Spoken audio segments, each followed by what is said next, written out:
तो दोस्तों, न्याय वेदिका में आप सभी का स्वागत है। पिछले कुछ क्लासेस में हमने कवर कर लिया था arrival of European companies, British expansion in Indian territories, the revolt of 1857, peasant movements and tribal revolt, socio religious reform movement, development of press and education in India, formation of Indian national Congress, Indian national movement, Gandhian era first phase. आज हम देखने वाले हैं phase of national politics. उसके बाद हम देखेंगे Gandhian era second phase. आज हम कंप्लीट करेंगे phase of national politics. Phase of national politics में आज हम कुछ चीज़ों को देखने वाले हैं, जिसमें trade unions and communist party आते हैं, गया कांग्रेस सेशन है, फॉर्मेशन ऑफ स्वराज पार्टी है। फिर उसके बाद second phases of revolutionary movement में हम कुछ चीज़ों को देखेंगे, HRA और HSRA, जिसके बारे में हमने पिछले कुछ क्लासेस में भी कवर देखा था, पर यहाँ पे और भी हम कुछ चीज़ों को समझ लेंगे। HRA, HSRA, सॉन्डर्स असैसिनेशन और central legislative assembly bomb case, उसके लाहौर कॉन्स्पिरेसी केस, और यहाँ पे हम कुछ की रिवॉल्यूशनरीज के बारे में भी जानेंगे, चित्तागोंग आर्मरी रेड केस के बारे में भी समझेंगे, और कुछ मैगजीन्स और जर्नल्स हैं जिसके बारे में हम देखेंगे क्योंकि इससे भी क्वेश्चन बने हुए हैं। तो चलिए स्टार्ट करते हैं। पहले हम एक नई स्लाइड ले लेते हैं। अब अगर हम फेज ऑफ नेशनल पॉलिटिक्स की बात करें, फेज ऑफ नेशनल पॉलिटिक्स, तो ये बेसिकली है 1922 से लेके 1929 के बीच। इसमें हमें देखने को मिलता है पहली चीज़ कि नॉन कोऑपरेशन मूवमेंट का विड्रॉल हो चुका था। ये हमने पिछले सेशन में भी देखा कि non cooperation movement withdrawal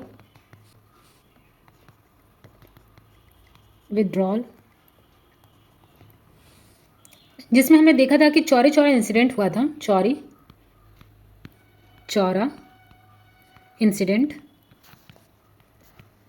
fab 1922 में, और इसके अंतर्गत नॉन कोऑपरेशन मूवमेंट जो है एक वायलेंट रूप ले लिया था। तो महात्मा गांधी ने नॉन कोऑपरेशन मूवमेंट को विड्रॉ कर लिया था। तो उसके बाद हम धीरे धीरे देखते हैं कि महात्मा गांधी का अरेस्ट हुआ था, गांधी इज अरेस्टेड। ये मार्च 1922 में हुआ, मार्च 1922। और बाद में हमने ये भी देखा था पिछले क्लास में कि ड्यू टू हेल्थ इश्यूज उन्हें 1924 में रिलीज कर दिया गया था। और उसके बाद हम देखते हैं कि जो अभी तक मास मूवमेंट अभी चल रहा था बीच में, जब महात्मा गांधी का आगमन हुआ था, तो एक मास मोमेंटम क्रिएट हो चुका था। अब धीरे धीरे उसमें डिक्लाइन आना शुरू हो गया था। लोग अब कन्फ्यूजन में थे, चीज़ें डिक्लाइन होने लगी थी, कन्फ्यूजन। और जो हिंदू मुस्लिम हमें यूनिटी देखने को मिली थी, वो हिंदू मुस्लिम यूनिटी भी अब धीरे धीरे कम होने लगी थी। और हमने जो देखा था खिलाफत मूवमेंट, तो वो भी अब धीरे धीरे फेड हो गया था, क्योंकि जो खलीफा का पोस्ट था वो जो है पूरी तरह से एंड कर दिया गया था 1924 में। तो ये सारी कुछ चीज़ें हुई नॉन कोऑपरेशन मूवमेंट के विड्रॉल के बाद। तो अब कुछ नई चीज़ें शुरू हो गई, जैसे हम देखते हैं कुछ इंटरनल डिबेट स्टार्ट हो गया था कांग्रेस के अंतर्गत। Internal debate in Congress. इस डिबेट में दो पक्ष तैयार हो गए। पहले जो पक्ष था वो उसको कहा जाता था प्रो चेंजर्स, और दूसरे जो विचारधारा के लोग थे वो कहे जाते थे नो चेंजर्स। प्रो चेंजर्स इस चीज़ में बिलीव करते थे कि गांधी जी की जो पॉलिसी थी उसको जो है अब हटा के हमें नई पॉलिसी लानी चाहिए। और नो चेंजर्स इस चीज़ में बिलीव करते थे कि गांधी जी के ही जो बताए गए रास्ते हैं, मार्ग, उसी पे ही चल के अब हमें आज़ादी मिल सकती है, तो उसी चीज़ को कंटिन्यू करना चाहिए। प्रो चेंजर्स जो थे वो स्वराजिस्ट थे, इन्हें स्वराजिस्ट भी कहा जाता है, जो लीड किया गया था CR दास के द्वारा। CR दास, इनका नाम याद रखिएगा, इन्हें जो है देश बंधु भी कहा जाता है। देश बंधु, ये क्वेश्चन भी एक बार पूछा गया था कि देश बंधु नाम से किसे जाना जाता है, तो इनका ही टाइटल था देश बंधु, CR दास, चित्तरंजन दास। और इसी में हम देखते हैं मोतीलाल नेहरू को भी, मोतीलाल नेहरू। अब अगर हम इनकी मेथड की बात करें, मेथड, ये क्या चीज़ चाहते थे, तो ये लेजिस्लेचर का बायकॉट नहीं करना चाहते थे, जो अभी तक होता चला था लेजिस्लेचर बायकॉट, तो इसे नहीं चाहते थे। और जो 1919 एक्ट के अंतर्गत, जो मैंने आपको बताया था 1919 का एक्ट, तो इसके अंतर्गत जो भी काउंसिल जो इस्टेब्लिश की गई थी वो उसके पार्ट बनना चाहते थे। और वो चाहते थे कि चीज़ों को बायकॉट ना करके हमें लेजिस्लेचर का पार्ट हो करके जितने भी चीज़ें हैं उसमें अमेंडमेंट लाना चाहिए, उसे एंड करना चाहिए जो भी ख़राब चीज़ें हैं, यानी कि फ्रॉम इनसाइड हमें सुधार करना चाहिए, फ्रॉम इनसाइड। जैसे कि ऑब्स्ट्रक्ट लगाना किसी चीज़ पर, ऑब्स्ट्रक्ट। उसके बाद non cooperation, expose British hypocrisy, मतलब बाहर से कुछ नहीं करना है, सब कुछ अंदर से ही हमें लेजिस्लेचर के अंदर घुस करके इन सब चीज़ों में सुधार लाना पड़ेगा। ये इनका मेन जो है तरीका था हिपोक्रेसी। और फिर इसी के अंतर्गत हम देखते हैं एक सेशन हुआ था जिसके बारे में हम स्लाइड में भी देखेंगे, गया कांग्रेस सेशन, जो कि दिसंबर 1922 में हुआ था, दिसंबर 1922। और इसके जो है प्रेसिडेंट थे, ये मैंने आपको आईएनसी के सेशन में भी बताया था, इसके प्रेसिडेंट थे CR दास प्रेसिडेंट। इन्होंने प्रपोज किया था काउंसिल में एंट्री को, प्रपोज्ड काउंसिल एंट्री। पर इनका जो ये प्रपोजल था उसको जो है हार का सामना करना पड़ा, डिफीट हो चुका था, इसलिए बाद में CR दास ने जो है अपना रिजाइन दे दिया था, रिजाइन। तो ये हुआ था गया सेशन में। और इसी में हम देखते हैं कि यहाँ पे फॉर्मेशन हुआ था स्वराज पार्टी का, स्वराज पार्टी। इसका डेट भी इंपॉर्टेंट है, इसकी स्थापना की गई थी जनवरी 1923 में, जनवरी 1923 1923। इसका स्टार्टिंग में जो नाम हुआ करता था वो था कांग्रेस खिलाफत स्वराज पार्टी, क्योंकि कांग्रेस और खिलाफत दोनों ने मिलकर इसे स्टार्ट किया था। बाद में इसका नाम केवल स्वराज पार्टी कर दिया गया था। और इसका जो की एम देखे स्वराज पार्टी का, तो वो था कि 1923 के इलेक्शन को कंटेस्ट करना और काउंसिल को जो है अंदर से ठीक करना, विद इन। ये चीज़ें कुछ थी उनकी स्वराज पार्टी का की एम। अब अगर हम नो चेंजर्स की बात करें तो इसमें वो विचारधारा के लोग थे जो ये मानते थे कि गांधी जी का जो कंस्ट्रक्टिव प्रोग्राम था, कंस्ट्रक्टिव प्रोग्राम, जैसे कि खादी का, कि लोगों को अब सेल्फ रिलायंट बनाया जाए, विलेज अपलिफ्ट करने का, कि कोई भी चीज़ की शुरुआत ग्राउंड लेवल से होनी चाहिए। तो विलेज को अपलिफ्ट करने का ये जो शुरुआत था वो महात्मा गांधी ने किया था। पंचायत सिस्टम भी उन्हीं की देन मानी जाती है, विलेज अपलिफ्ट करने का। उसके बाद बायकॉट करने का, चीज़ों को डायरेक्ट एक्शन लेने का, नॉन कोऑपरेशन स्पिरिट शो करने का, ये सारा जो विचारधारा था गांधी जी की, तो इन सारे विचारधाराओं पे चलने का काम किए कि अब महात्मा गांधी को जब जेल हो गई है तो इस बीच हम ये काम करते हैं, कंस्ट्रक्टिव प्रोग्राम स्टार्ट करते हैं।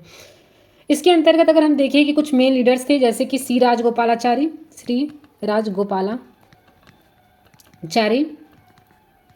वल्लभ भाई पटेल, राजेंद्र प्रसाद, डॉक्टर राजेंद्र प्रसाद, और थे M.A. अंसारी। और इसी फेज में हम देखते हैं रिवाइवल ऑफ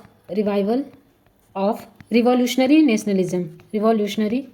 नेशनलिज्म, जिसको हमने पिछली क्लासेस में भी कवर किया था, यहाँ भी हम देख लेंगे रिवाइवल ऑफ रिवॉल्यूशनरी नेशनलिज्म, जिसमें हम पढ़ेंगे HRA, इसी का नाम बदल के HSRA कर दिया गया था। उसके बाद इसी के अंतर्गत हम देखे थे काकोरी कॉन्स्पिरेसी, सॉन्डर्स केस, ये सब। तो अगर हम बात करें ये फेज़ क्यों आया, यहाँ पे रिवाइवल क्यों हुआ रिवॉल्यूशनरी नेशनलिज्म का, तो अभी तक हम देखते आए जैसे भी गांधीयन एरा फर्स्ट फेज आया तो वहाँ पे नॉन वायलेंस का कॉन्सेप्ट चल रहा था, नॉन वायलेंस। फिर कुछ चीज़ें हुई जिसके कारण ये नॉन वायलेंस जो है वो बदल गया मिलिटेंट मेथड्स में, इसमें हम देखते हैं सबसे पहले नॉन कोऑपरेशन जो मूवमेंट था उसका sudden withdrawal, non cooperation movement sudden withdrawal,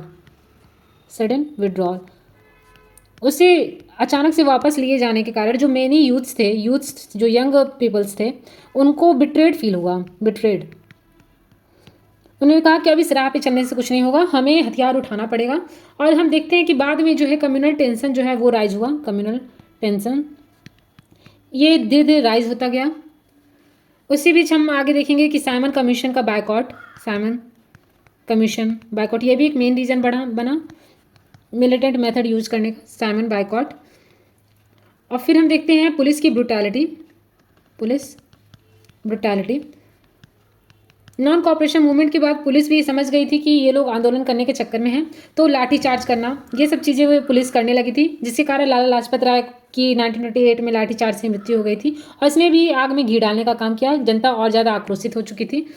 और बहुत सारा हम देखते हैं कि इस टाइम पे अंडरग्राउंड ग्रुप जो है एक्टिव हो चुका था, अंडरग्राउंड ग्रुप जो अभी तक सुस्त पड़ा हुआ था उसे फिर से रीऑर्गेनाइज किया गया। यहाँ पे अब असैसिनेशन स्टार्ट किया गया, असैसिनेशन और बॉम्बिंग्स की जाने लगी। तो इस तरह हम देखते हैं कि यहाँ से नॉन वायलेंस से चीज़ें अब शिफ्ट होने लगी थी मिलिटेंट मेथड पे। इसी में हम देखते हैं कि एक ऑर्गेनाइजेशन था एचआरए, जिसको हम बोलते हैं Hindustan Republican association, Hindustan Republican association. इसकी नींव जो है 1924 में सचिंद्रनाथ सान्याल ने रखी थी। ये क्वेश्चन हमने पिछले बार भी डिस्कस किया था, सचिंद्रनाथ सान्याल। और ये जगह था कानपुर। ये भी क्वेश्चन हमने डिस्कस किया था, कहाँ से इसका जो इस्टेब्लिशमेंट रखा गया था, तो वो कानपुर था। और अगर इसके एम की बात करें तो वो था आर्म्ड रिवॉल्यूशन करना, armed revolution to establish a republican government.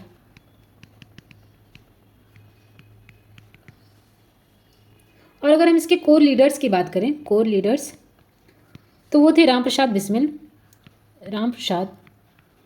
Bismil, Ashfaq Ulla खां, चंद्रशेखर आज़ाद, राजेंद्र लाहिरी, सचिंद्र बख्शी। इसके अलावा अन्य भी थे, पर ये की लीडर्स हैं जिनका नाम आपको ध्यान में रहना चाहिए। उसके बाद हम देखते हैं कि ये जो एचआरए था, इसी का नाम बदल के 1928 में एट फिरोज शाह कोटला दिल्ली, यहाँ पे इसका नाम चेंज करके HSRA कर दिया गया था, HSRA। यहाँ पे एस जो है वो रिप्रेजेंट करता था सोशलिस्ट। तो इसका नाम हो गया था हिंदुस्तान सोशलिस्ट रिपब्लिकन एसोसिएशन। क्योंकि ये नाम चेंज करने का जो मेन श्रेय है वो जाता है भगत सिंह और सुखदेव थापर। क्योंकि इनकी जो आइडियोलॉजी थी वो थी कि हमें केवल इंडिपेंडेंस नहीं चाहिए, जबकि इंडिपेंडेंस के साथ साथ independence plus socio economic equality भी चाहिए, सोशियो इकोनॉमिक इक्वालिटी। तो इन दोनों चीज़ों पे फोकस करके चलते थे, इसलिए उन्होंने एचआरए में एस को ऐड किया था, सोशलिस्ट वर्ड को ऐड किया। इसके बाद हम कुछ एक्शंस देखते हैं, जिसमें सबसे इम्पॉर्टेंट है काकोरी कॉन्स्पिरेसी, जिसे हम ट्रेन रॉबरी के नाम से भी जानते हैं, ट्रेन रॉबरी, जो कि 9 अगस्त 1925 को हुई थी। 9 अगस्त, ये डेट इंपॉर्टेंट है, 9 अगस्त 1925।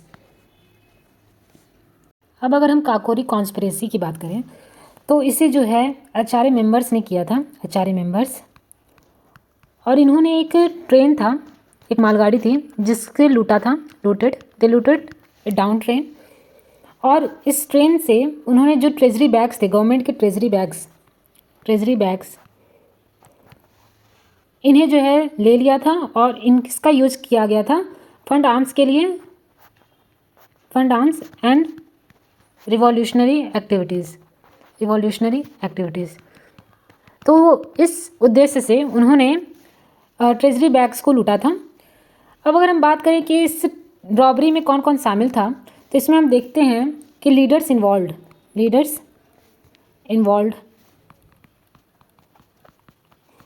तो इसमें आता है नाम राम प्रसाद बिस्मिल, अशफाक उल्ला खां, मैं पूरा नाम नहीं लिख रही हूँ, स्लाइड में लिखा हुआ है, राजेंद्र लाहिरी, चंद्रशेखर आज़ाद, केशव चक्रवर्ती और मुरलीलाल गुप्ता। इसके अलावा अन्य भी थे, पर मैंने आपको कुछ मेन लीडर्स के नाम लिखवा दिए। और इसमें अगर ट्रायल और आउटकम की बात करें तो इन सब पे ट्रायल चला था और इसमें जो है 4 लोगों को फांसी की सज़ा दी गई थी। और उन 4 लोगों में थे, ये नाम याद रखिएगा, इन्हें 19 दिसंबर 1927 को फांसी दी गई थी। इसमें थे राम प्रसाद बिस्मिल, अशफाक उल्ला खां,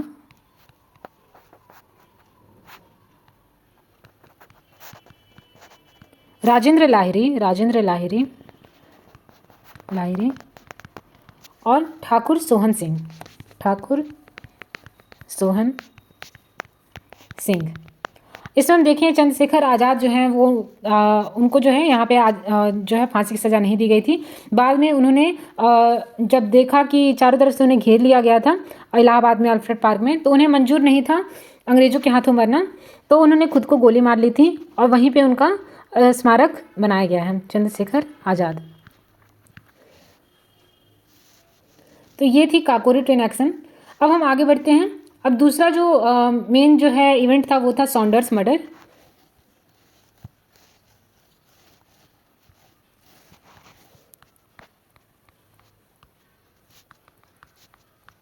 और ये घटना घटित हुई थी 17 दिसंबर 1928 को। ये डेट इंपॉर्टेंट है, इसे ध्यान में रखिएगा। सॉन्डर्स मर्डर हुआ था 17 दिसंबर 1928 को। यहाँ हम देखते हैं कि जब साइमन कमीशन भारत आया था, साइमन कमीशन, तो यहाँ पे लाठीचार्ज लाला लाजपत राय की मृत्यु हो गई थी। तो इसी के विरोध में जो है सॉन्डर्स मर्डर किया गया था। इसमें शामिल थे भगत सिंह, राजगुरु, चंद्रशेखर आज़ाद भी इसमें शामिल थे, चंद्रशेखर आज़ाद, सुखदेव थापर। तो हम यहाँ देखते हैं कि इन्होंने टारगेट किया था, जेम्स ए स्कॉट, पर इन्होंने गलती से हत्या कर दी थी जॉन पी सॉन्डर्स। और इसके बाद जो है ये चारों फरार हो गए थे, तो इन्हें पकड़ा नहीं जा सका था। इसी के बाद हम देखते हैं एक दूसरा event, central legislative assembly bomb case. ये घटित हुआ था 8 अप्रैल 1929 को। और इसमें जो की लीडर्स जो शामिल थे उनका नाम था भगत सिंह और बटुकेश्वर दत्त। इनके नाम इंपॉर्टेंट है, इसे ध्यान में रखिएगा, बटुकेश्वर दत्त। और इन्होंने जो सेंट्रल लेजिस्लेटिव असेंबली चैम्बर था दिल्ली में, वहाँ पे जो है बॉम्ब फेंका था, बॉम्ब्स। पर इसमें कोई भी मारा नहीं गया था और किसी को भी कोई क्षति नहीं हुई थी। बस इसमें एक विद्रोह के रूप में इसे किया गया था। इसमें 2 बिल थे जिसके विरोध में ये चीज़ की गई थी, पब्लिक सेफ्टी बिल और एक था ट्रेड डिस्प्यूट बिल। इसके विरोध में ये चीज़ की गई थी, ट्रेड डिस्प्यूट बिल।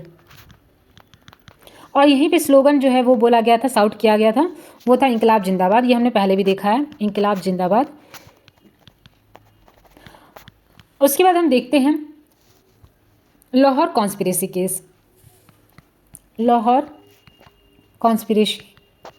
केस। इसका डेट याद रखिएगा, ये 1929 से 30 के बीच हुआ था, 1929 से 1930 के बीच। इसमें 3 इंसिडेंट का ट्रायल चला था। एक था सॉन्डर्स मर्डर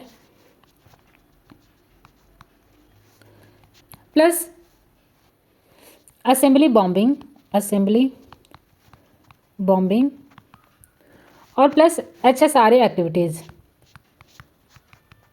एक्टिविटीज़। और यहाँ हम देखते हैं कि अक्टूबर 1930 को यहाँ पर भगत सिंह,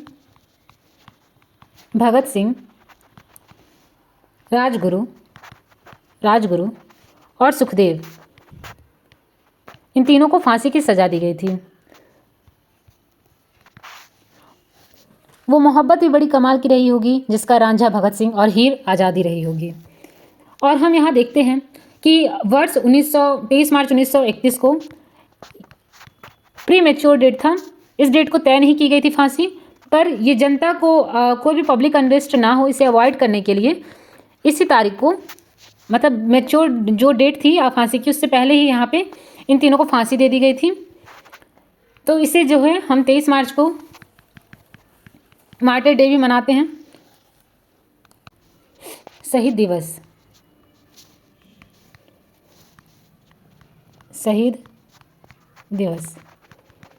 इस तारीख को हम मार्टर्स डे या शहीद दिवस मनाते हैं। अगर हम इसके सिग्निफिकेंस की बात करें, लाहौर कॉन्स्पिरेसी केस का क्या सिग्निफिकेंस रहा, तो इसने जो है जो रिवॉल्यूशनरीज जो एक्टिविटीज़ चल रही थी और इन सब घटनाओं के बाद जिसमें फांसी की सज़ा दी गई थी रिवॉल्यूशनरीज़ को, उन्हें एक मार्टिर मान लिया गया था, एक शहीद मान लिया गया था, मार्टिर्स। और जो जनता थी उसमें एक आक्रोश उत्पन्न हो गया था और इन्हें ह्यूज पब्लिक सिंपैथी मिली थी, जितने भी मार्टिर्स थे, पब्लिक सिंपैथी इसने जो है इन सब चीज़ों ने जो यूथ थे उन्हें रेडिकलाइज्ड कर दिया, रेडिकलाइज्ड यूथ। और इसी ने ही प्रेशर दिया कि कांग्रेस पर कि अब जो है पूर्ण स्वराज की मांग की जानी चाहिए। तो हम देखते हैं कि लाहौर सेशन जो कि लाहौर में हुआ था, रावी नदी के तट पे, हमने पहले भी देखा है सेशन, 1929 में जो है पूर्ण स्वराज अडॉप्ट किया गया था, पूर्ण स्वराज की मांग की गई थी, पूर्ण स्वराज 26 जनवरी 1930 को, और तिरंगा झंडा फहराया गया था। इसी को ध्यान में रखते हुए हम 26 जनवरी को गणतंत्र दिवस मनाते हैं, इस चीज़ का इंपॉर्टेंस याद दिलाने के लिए 26 जनवरी को ही। तो ये था हमारा कुछ इंसिडेंट। इसके अलावा हम एक और चीज़ देखते हैं, Chittagong rod armoury raid case, Chittagong armoury raid case. इससे ज़्यादा क्वेश्चन नहीं बने हैं, पर एक इवेंट है तो मैं आपके साथ इसे डिस्कस कर ले रही हूँ।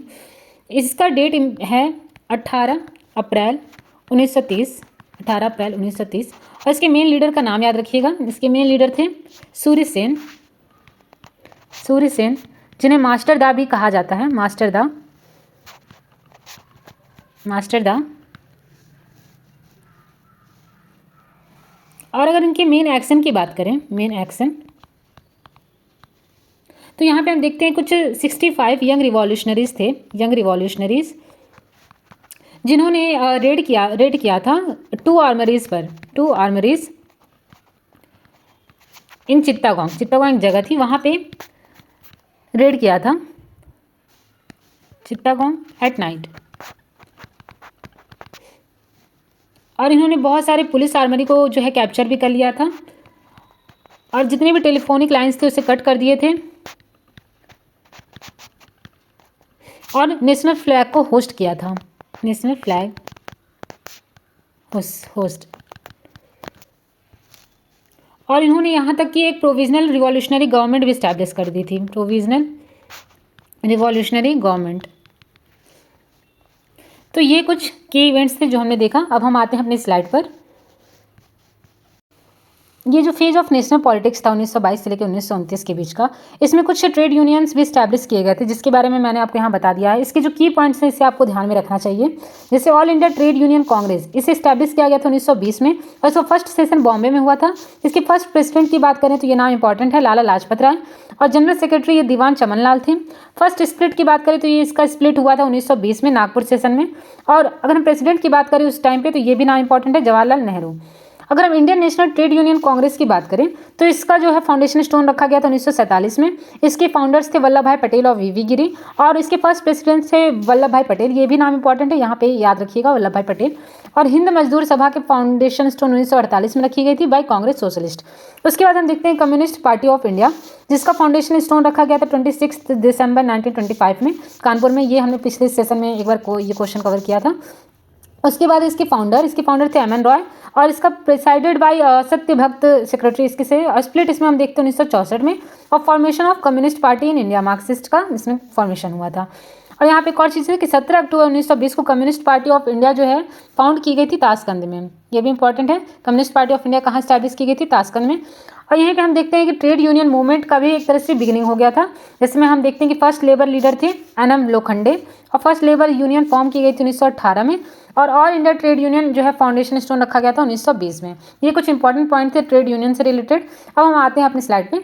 इसमें देखिए गया कांग्रेस सेशन जो मैंने आपको बताया, इसके मेन प्रेसिडेंट का नाम याद रखिएगा, सी.आर. दास थे, और इन्होंने ही एक की प्रपोजल रखा था कि entry into legislative council to obstruct from within, मतलब अंदर से ऑब्स्ट्रक्ट करने के लिए। और इसका आउटकम क्या हुआ था कि इसे रिजेक्ट कर दिया था बाय कांग्रेस मेजॉरिटी।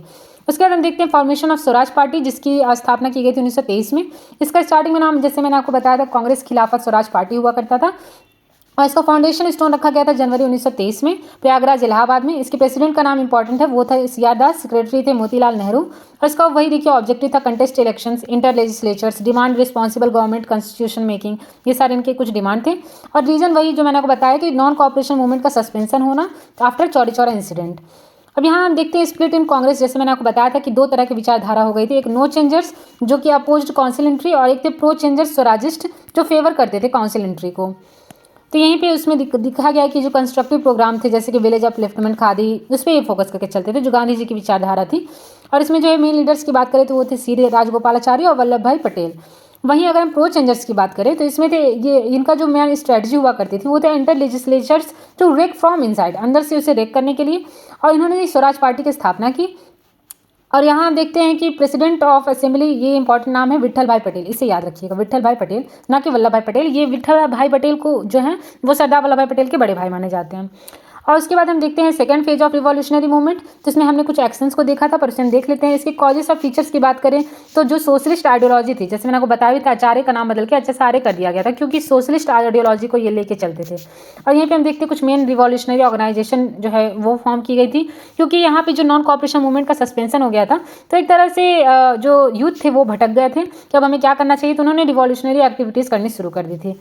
और ये जो है पूरी तरह बिलीव करते थे आर्म स्ट्रगल में किसी से अब इंडिपेंडेंस लिया जा सकता है। यहाँ हम देखते हैं हिंदुस्तान रिपब्लिकन एसोसिएशन 1924 में, जिसका फाउंडेशन स्टोन 1924 में कानपुर में रखा गया था। ये स्थान इंपॉर्टेंट है, कानपुर।